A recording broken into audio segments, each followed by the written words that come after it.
Now, this was filed by ourselves and 3,000 individuals in the Netherlands who'd each bought like a share in Shell.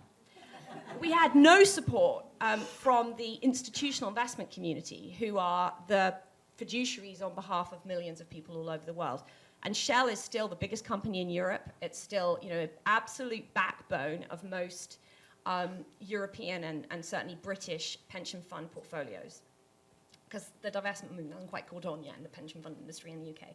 So one of the things that was really interesting about what played out at Shell this spring is that it put the investors in a complete dither. Oh my God, they've all, by the way, and some of it's greenwashing, but some of it's increasingly sincere, have signed up to statements that say, we really support the Paris Agreement. So along comes a resolution at Shell saying, will Shell sign up for the, set targets to align with Paris? And they got in a real fix about what to do. Now, the reality was that a small number of them, thank you, did vote for our resolution. A bigger number of them couldn't bring themselves to vote for the resolution because it was kind of from this outsider group, but did actually make a public statement at the AGM, weirdly saying, we call on the board to set short and long-term targets that align with Paris, but they just couldn't bring themselves to vote for our resolution. So that was sort of interesting. But these resolutions that set, the demands that we have to set are really, really interesting for holding accountable the institutional investors who are increasingly saying we can see that it's both devastating for our portfolios and devastating for the well-being of our beneficiaries if we don't align the corporate community with Paris.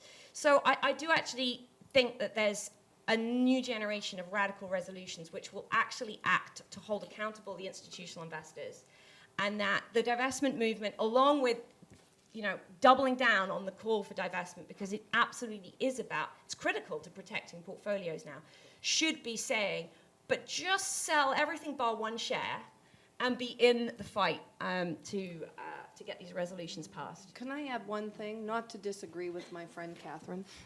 Go ahead.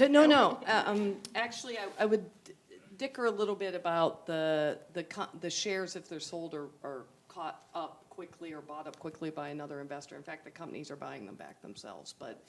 But what I would add to what you said is, actually, if these investors that are engaging with a more radical engagement frame, they would sure be a lot smarter to tie it to divestment and the threat of divestment. Definitely. And that's starting to emerge. There's a few investors that are starting to do that, and that would bring some bite to it.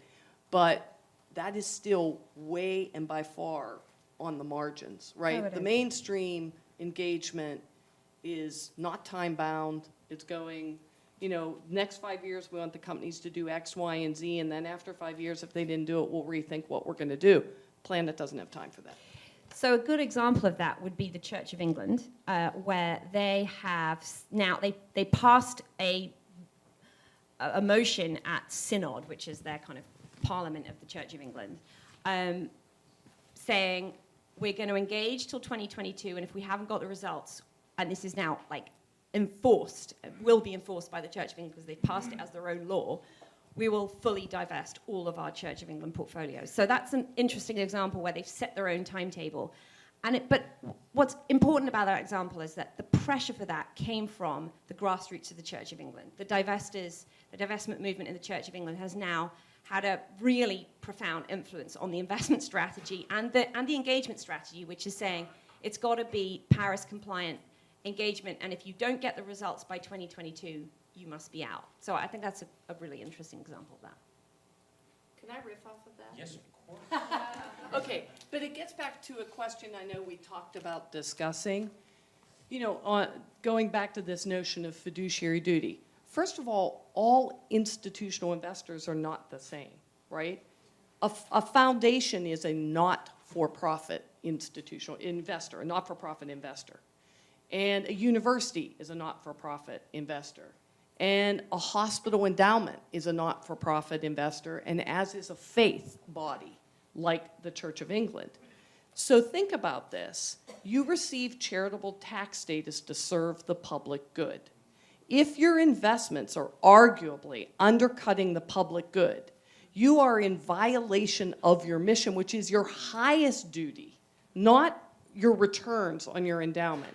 So to go back to our example in 2008, when I was a brand new executive director for a month and the market crashed and we lost $100 million, and I was like, oh, really? So, I said to the board, well, when you interviewed me, we talked about this disconnect between your grants over here and your investments over there. Time to fix it. So we began this process of overhauling them, and it was clear to us that if with 5% of our assets, we were funding activism on climate change, some of the most progressive groups. And with the lion's share of our money we were invested in ExxonMobil, we had a contradiction. And they're funding the denial of the science, and they're buying off politicians and lobbying for government inaction, and they were using our money as a war chest to deny the science and defeat our activists. So right there, you have a contradiction. So I think it's really important for activists that are pushing their faith groups, their universities, these nonprofit institutions to say, actually, Harvard, is your mission to grow the world's largest endowment that you don't use to support low-income people to attend your university, but just fund a whole bunch of investment professionals to make a lot of money? Is that your mission? Is that why you received charitable tax status? I don't think so. So I really think it's important in our advocacy that we distinguish between the not-for-profit investors and the others. Now, all of them are at risk in terms of finances, but the ethical responsibility is even greater for those not-for-profit institutions. But it's not just ethical, because you can dismiss ethical. It is literally mission-level responsibility not to damage the public good. And is there any issue other than climate change that you could make the argument that it impacts the mission of every institution, every foundation, every faith community? So, peel back that argument and take it on.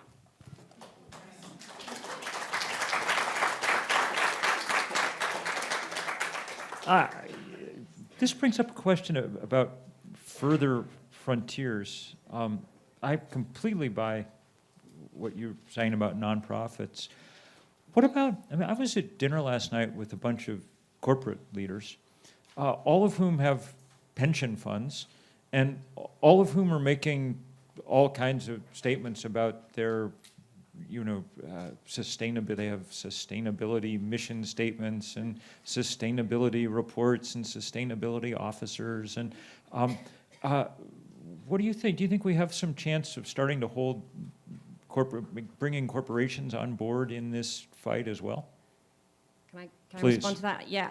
So I think one of the super interesting things that's going on right now is how and it's amazing, and we're seeing this at GCAS this week, how many corporations actually are stepping up and doing, and the arguments they give are sustainability or failure to take account of huge risks like climate change could be very damaging to our business model. So we're really focused on this as a risk. And yet their employee retirement plans seem to be totally comfortable with huge amounts of exactly that risk. And there is just this complete failure to do the joined up thinking. And actually I think it's very interesting in terms of companies saying, but we really care about our people. People are our greatest asset. But it's an asset we're not going to look after from the point of view of protecting from that risk. But we're really busy protecting the business model against that, which is great. But there is a huge amount of requirement to call that out. Now, the best place for that to come from is the employees themselves.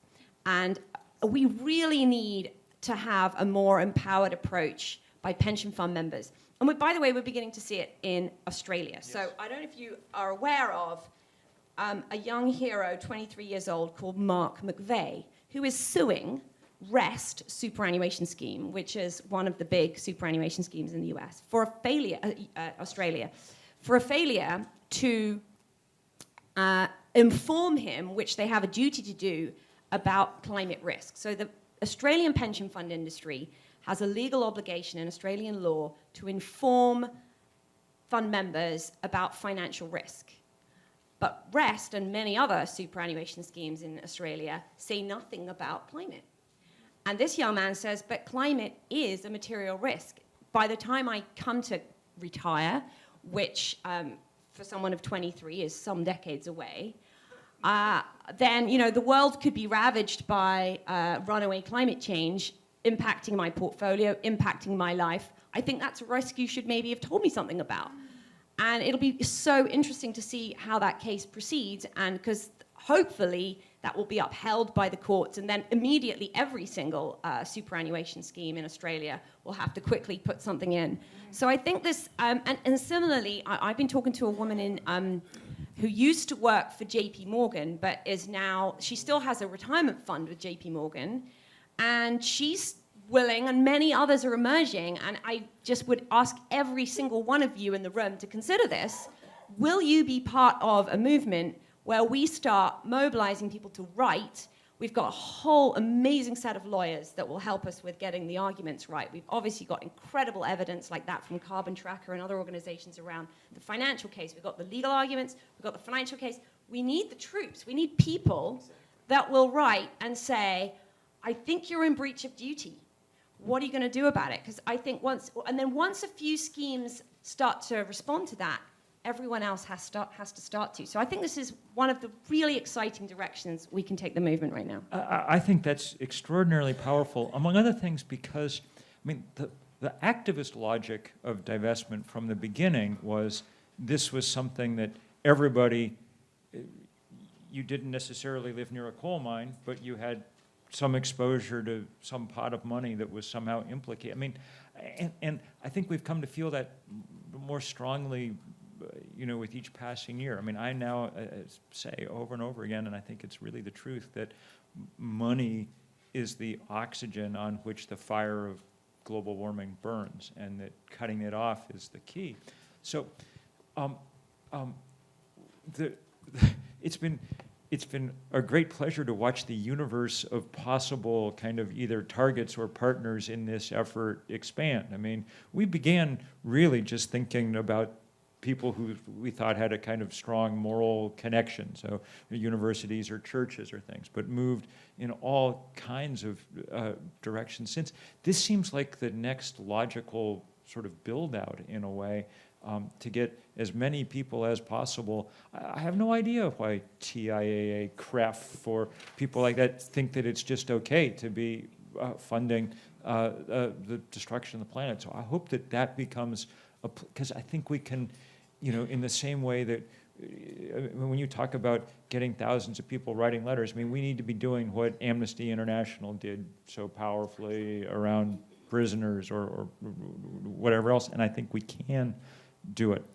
We're almost out of time. Let me ask one more set of questions just along these same lines. The other interesting thing that's happening at the moment is, or one of the other interesting things, is the emergence of these large-scale litigation against fossil fuel companies for their role in creating the set of damages. So we've seen cities suing state governments, all kinds of people beginning to sue. How does that interact with the argument around divestment, around risk, around exposure, and so on? Are these, is there, I guess what I'm sort of asking is this a kind of useful kind of pincer move almost? Oh yeah, I mean, obviously, legal action against companies is something that they have to disclose in their report and accounts and so on, and it is highly material to their valuations, and so it's a crucial part of the pincer strategy. But I do think we need to come both from the perspective of the companies being sued and from the fiduciaries of institutional investment organizations being sued. And if I may, I just want to mention quite a powerful little piece of research that Share Action released on yesterday in time for GCAS. So we last year took over a fantastic little NGO that was looking for a new home called the Asset Owner Disclosure Project. Yeah. And yesterday we released a ranking from 1 to 100 of the 100 largest public pension funds in the world. How are they doing on climate change risk? So I have to tell you that 37 of the largest public pension funds in the world are US-based, which is just an indication of the sheer size of your economy and the incredible wealth in the United States. a very large proportion of the X-rated funds who put absolutely no information whatsoever in the public arena, are utterly secretive about how they're managing climate change or how they assess it, are US public pension funds. And there are some fantastic exceptions to that. And by the way, they all come in states where there's an incredible grassroots divestment and climate change movement. So the best funds are on the coasts. But there's just a horrible long list of Illinois, Indiana, Oregon, Pennsylvania, South Carolina, New Jersey, that's on the coast, I know, Tennessee, Utah, West Virginia. These are funds that really need 350.org and everyone else in the movement saying, we're coming after you. And we need SEIU involved, because we just really have to go after the funds that are just so negligent in managing the risk and being transparent and accountable on the risk. Because it's the pension fund members, but actually in all of these instances, it's the taxpayers. Everyone has an interest in managing this risk. So I think there's kind of work to be done. And I bought a handout if anyone's interested with all that list of funds. And we would love at Share Action to help and work with you guys over here and making sure that these laggards step up. Can I just punctuate two really important points? They were said, but I want to punctuate them. The one is that the mere existence of these lawsuits, particularly there's a lot of different types of climate litigation, and our foundation works in that space. But the ones that are actually suing the companies for damages, those are putting investors on notice that this is another threat to the companies themselves. So as fiduciaries, that's another big chunk of information as to why there's a risk to your portfolio. So yes, it is absolutely doubling down on the fiduciary risk that already exists for all the other reasons we discussed. But secondly, I want to punctuate what Catherine said, is that if you run a retirement account, as Bill was saying, like all these retirement accounts, whether they're corporate, whether they're university retirement accounts, whether they're foundation retirement accounts, if you run a retirement account and you are approached by your beneficiaries who ask if there's a climate risk to their investments, to their retirement, if they ask that and the retirement accounts do not respond or don't provide fossil-free options, there is a strong basis for going after them. And we need to figure out how to do that. There was an effort to sue Harvard, and I think there's ample opportunity, but it has to be tied to the activism in really clear strategic ways. That's, I think, the right note on which to end. The activism, I'm sorry? We can, oh, good. Let me just say the activism has been, I mean, it's always important when we're talking about litigation or about strategy to remember that in the end, it's activism that opens the possibilities, and activism that is the reason, in a sense, that we're doing all this, to sort of further the larger sense of the movement around climate change, to help. And that's why it's been so impressive to watch that happen. We have a few minutes, yes, to take questions from, good, excellent. Because we're recording, we need you to carefully, in the slight dim murk of the room, to come down the stairs without breaking anything and ask a question from the microphone. And tell us who you are as you do it. Hi, thanks so much. I really appreciated your call to action, and my first question would be, can you put a template up so that if we go to dinner parties and we know people who actually have pensions, we can get them to write the letters? Great. Yeah. That's exactly what we need. Great. Yeah. Yes. And my name is Kaya Axelson, and I attend Oxford University, where some of my friends were working very hard with Archbishop to try to push that initiative that you spoke about. And they were actually very frustrated with the outcome, because their hope was that they could get the Church of England to divest from any company that didn't make a net neutral plan by 2020. Instead, they ended up with the TPI ratings, which come out of the London School of Economics. I know, rivalry. And instead, what that says is that Shell and BP, which are in the TPI ratings, are rated A+ according to those ratings. So I'm a little concerned when we talk about divestment that we celebrate these victories, but then we get caught in the weeds because the rating systems we're using are very complex, and often we don't look into them. And how can we help standardize or create principles to encourage real divestment?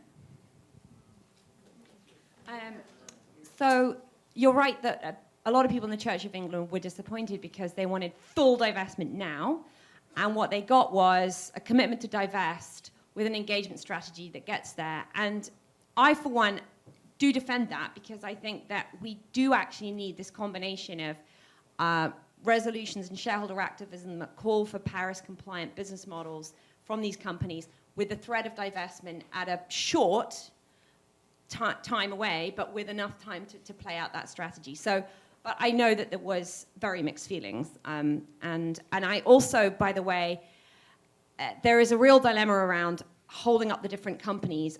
I mean, there is no such thing as a sustainable fossil fuel company right now. The reality is some of them are less awful than others. And that makes Shell in particular look kind of a bit okay, like compared to Exxon maybe, or compared to... So we have to be so careful with benchmarking these companies against, if you benchmark, something hideous against something else hideous, you can get something looking less hideous, and it is still hideous, and it needs to be called out. So we have to be very careful with that. Right, I fully agree. And that's really important. I think any talk around engagement at all has to be, the benchmark has to be against physics. That's the question here. Yep. Not against, there's no best in category that, it's like, that is how it's done. I know. Yeah. And second, and most importantly, and I think it's the thing that you guys have been stressing above all, time is no longer our friend in this fight. Solutions that offer themselves in 2025 or 2030 or 2035 are not solutions. They are ways to delay things past the point where solutions are possible. So that's to me, Ellen, you've talked about slow walking, and I think that's exactly the right term, and it drives me nuts to watch investment committees forever say, well, we need some more, another study or another, given the physical parameters of climate change, that's crucial. We have time for one more question. One more question. Okay. That's a big responsibility to be the last question. I asked this question this morning, and it's an honest question. I'm beginning to work on divestment from war. And what I'm wondering about is whether the same language that you're using for divestment from fossil fuel and other, insults to the climate and so on, is the same language you would use for that. Because it's the fossil fuel divestment movement has been so successful. It's just taken this entire word divestment and claimed it all for itself, which is quite funny. Because actually, the divestment movement, the fossil fuel divestment movement, took its inspiration in many ways from the South African divestment movement, from other divestment movements in tobacco. There's an amazing tobacco-free portfolios movement, and absolutely we need to divest from war. So, but we partly need to divest from fossil fuels because a climate-ravaged world is a world full of war, tragically enough, and we're already seeing that in Syria, I would say. So it's all interconnected, and we have to divest from those individual things, but we have to engage with the problem. Yeah, the thing that I would add to that is, when we, just taking it to the example of our foundation, when we made the decision to overhaul our investments, we didn't just make the decision to get out of fossil fuels. We have a whole range of screens of companies and industries that we don't want to be a part of, including weapons.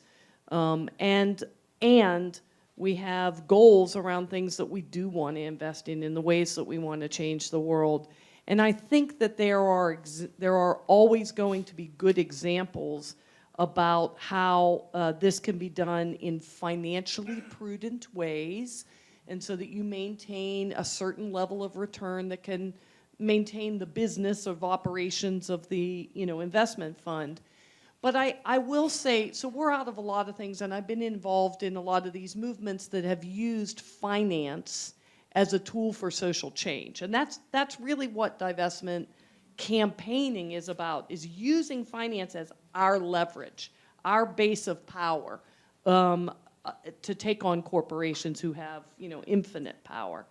But I will say something about this movement that has been so magical is because of this alignment of ethical and financial and fiduciary imperatives in a way that is so clear. And so some of these other issues are often being led by the ethical arguments, and you have to defend the financial, and should, because it is wrong to be invested in guns, in instruments of war. I believe, and our foundation believes. But the thing about the divestment movement is it's incontrovertible. It's stupid to be financially stupid to be invested in the fossil fuels as well. So, I think the ethical arguments are the same. The financial arguments are somewhat different, but you have to defend the financial arguments to be successful. As we end, let me just say, I'm sorry that we didn't have time for more questions because I rambled on as usual, but we should take, this is going to be a rough week. I mean, the things that will happen here in San Francisco are great, but we're going to be watching maybe one of the most destructive hurricanes ever to hit the continent, and tons of people are going to suffer, and we're going to be able to try and help them afterwards, but at this point, there's nothing we can do to keep it from happening. It's a good reminder of why we need to move fast, and out of that despair, we also need to hold on to what's been the extraordinary joy of this work. It's been just remarkable to watch how people of all different kinds have figured out how to make common cause here. And I'm, for one, extremely excited by this conversation this afternoon and the kind of notion that we can expand the sphere in which we're doing this work, that we live in, to use a bad combative term, a target-rich environment. And I'm a bad enough human being that there are days when, even if I'm not feeling particularly hopeful about the climate fight, it's enough to get me going. Just the thought of causing trouble for bad guys is enough to keep me fully engaged. So many, many, many thanks to all of you for all your work, and we'll do a lot more down the road. Thank you two so much. Thank you, Bill McKibben, Catherine Howhart, and Ellen Dorsey.